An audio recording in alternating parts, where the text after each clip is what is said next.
Sinilaban at pinagbabaril ng mga riding in tandem ang isang nakaparadang kotse sa Tondo, Maynila. Ilang araw bago ang insidente, may nagmamanman na raw sa bahay ng may-ari ng kotse. Nasa frontline ng balitang yan, si Ian Suyu.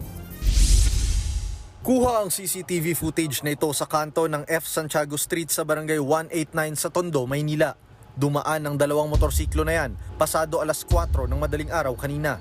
Sa isa pang footage, makikitang dumaan sila sa hilera ng mga sasakyan nang biglang lumiyab ang isa sa mga nakaparadang sasakyan.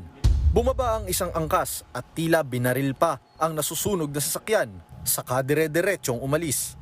Kasagsagan ng malakas na ulan kaninang madaling araw noong dumating yung dalawang riding in tandem dito sa kahabaan ng F. Santiago Street. Partikular daw na target nila ay ang kotse na ito na nasa gitna. Ito yung tinangka nilang barilin at sunugin. Yun nga lang nadamay, pati itong kotseng nasa likuran, pati yung nasa harapan. Yung mga suspect, dire-diretso daw ang pag-alis at ang dinaanan daw nilang kalsada patungo na sa Caloocan City na katabi lamang daw nitong barangay. Basag ang bintana at sunog ang loob ng sinilaban na kotse. Naiwan pa ang container na hinihinalang pinaglagyan ng gasolinang ibinuhos sa kotse. Habang may tama naman ng bala ang MPV sa likuran nito. Ayon sa barangay, may naiulat ng nagmamanman sa tapat ng bahay ng may-ari ng kotse noong nakaraang linggo. Posible raw na may kinalaman ito sa nangyari. Baka gusto lang nilang magising. Isa na yun sa pinaka-ano namin na bakit kailangan magpaputok kung susunugin talaga yung sakyan. So siguro, in-inform lang na eto kami. 3 to 4 days nga may picture doon sa bahay nila.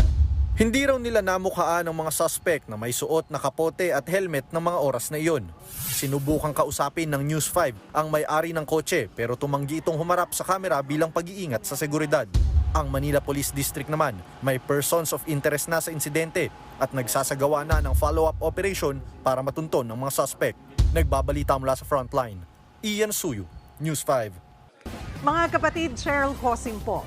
Maging maalam at may pakialam sa mga napapanahong issue at headlines. Mag-follow at mag-subscribe na sa social media pages ng News 5.